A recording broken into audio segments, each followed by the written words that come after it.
occasionally, but very wholeheartedly and like that. And well, I've practiced for a while. I relish much more when it's slower, but still there's a part of me that says, the acharyas always mention about the number, that go beyond this number. So there's something esoteric, of course. Or there's something esoteric, and there's also, it has to do with the difference between regulated and spontaneous devotional service. Okay, for one thing, if you have taken a vow to do a certain regulated devotional service, that means that to do spontaneous devotional service, you have to surpass that vow. See? Because vow by nature is part of Vaidhi Bhakti. I'm going to do 16 rounds every day, or 32, or 64, or whatever it is. Then, if you do more than that, then you automatically are in the realm of spontaneous devotional service. Another point is that 64 rounds is considered the normal, standard number of rounds, because 64 rounds takes about 8 hours. Some people claim to be able to chant 64 rounds in 6 hours, but I don't know how they do it. They must be chanting awfully fast. I can't hear nicely if I have to chant too fast. For me, it used to take, 9, even 10 hours to chant 64 rounds.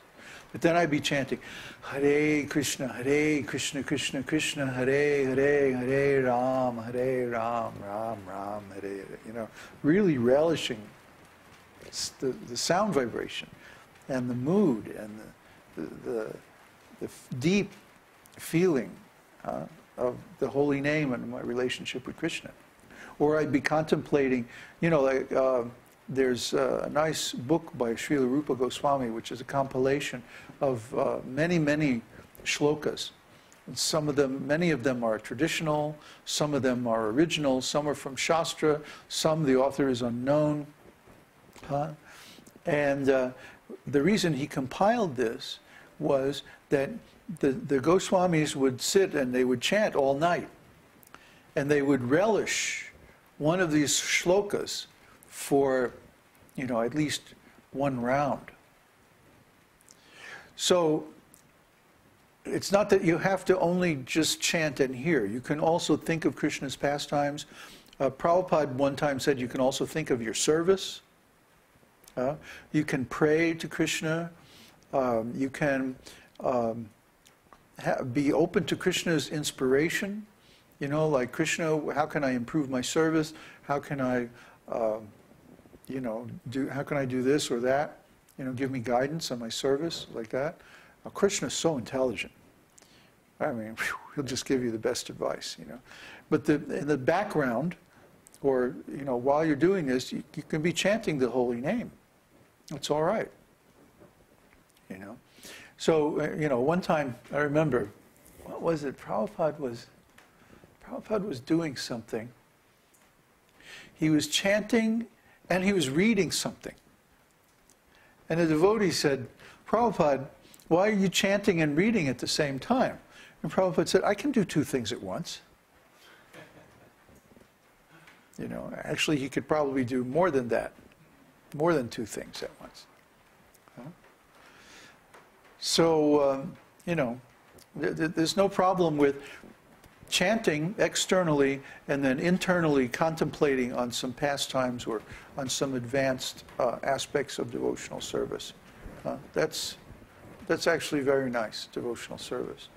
Spontaneous. So there's regulated and there's spontaneous. So sometimes devotees will perform regulated devotional activities externally and spontaneous devotional activities internally. And there's no problem with that, if you have enough brain cells.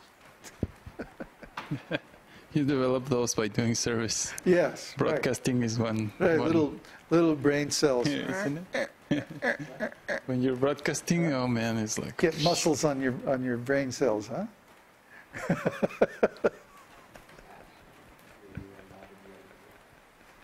You see what that's where I'm up here, I'm watching everybody, I'm watching everything that's going on, you know. Because I'm responsible. I'm holding the bag, you know.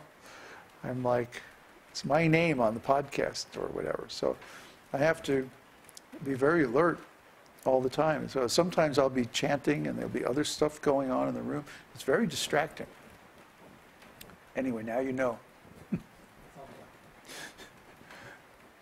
When a devotee is in the beginning platform, starting and like that, his chanting is completely focused on numbers and finishing like regulated. And even if there's no feeling of love towards Krishna, a neophyte will keep chanting, but I mean, without at all cost. Well, how do you develop that love for Krishna? Exactly. You see, like in that way. In Bhagavad-gītā, Krishna says, there's five instructions that Krishna gives. He says, just love me with all your heart and surrender unto me and you know, give everything to me. And if you can't do that, then perform the regulated principles of Vaidhi Bhakti, regulated devotional service. Huh? And if you can't do that, then just try to work for me. And if you can't do that, well, just try to be self-situated. You see. What he really wants is our love. So if it's possible for you to just love Krishna, that's it. That's Krishna consciousness. That's what Krishna wants. If you can love Krishna, if you can find it in your heart to love Krishna, well then that's it. You don't have to go through all the regulated devotional service. I mean, it's nice if you know those things too, but it's that try to understand the levels on the path. Huh? So if you're capable of love and you can direct your love towards Krishna, that's it. That's devotional service. But if you can't do that, how do you get to that point? Well, by desiring to do it. Remember that quotation from Nectar of Devotion, right at the end of chapter 19? Srila Rupa Goswami says that the means to developing this exalted love of Krishna is to have a very strong desire to attain it. That's the means, you know. So how do you develop that desire? By following the regulative principles of devotional service. In general terms, by doing an analysis, when I see, for example, Mother Insi's approach, that seems like more natural, and it has been very, very good. I mean, in the time she has been exercising and like that, it seems like she has made a lot of progress compared to many devotees that can spend a lot of time. She's in comparatively good shape compared to people who have been through traumatic experiences like a Western education or being in ISKCON for some time or something like that, where they're exposed to extreme psychopathic individuals and situations. So the wounds, the psychic wounds from this kind of experience take a long time to heal.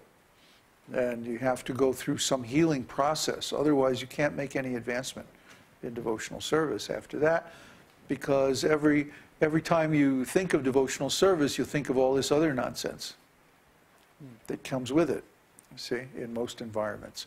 That's why we are very careful to create an environment that doesn't have those kind of things, those crazy-making things.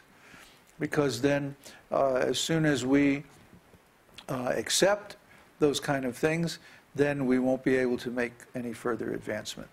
So when a person is emotionally healthy, when they're complete, they can love. So they just love Krishna. Oh, okay.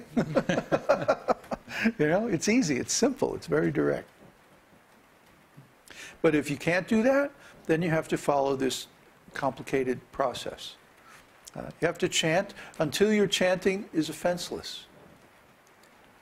And then once your chanting is offenseless, you could just chant one name a day. And that's enough, you know. Every time you think of Krishna, every time you see something, you think, oh, that's Krishna's. You know, oh, these devotees, they're all Krishnas. You know, they remind you, everything you see, everything you do reminds you of Krishna. You can't forget Krishna even for a moment. In the beginning, you can't remember Krishna even for a moment. So there's a long road of purification and inner development that goes from not being able to remember Krishna to not being able to forget Krishna. And that's the path of devotional service. And we've quoted that verse, Adau Shraddha, so many times. Those are the stages. It's okay? Yeah.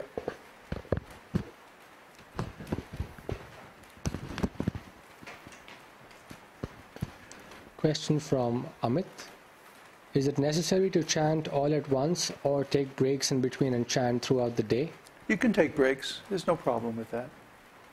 Srila Prabhupada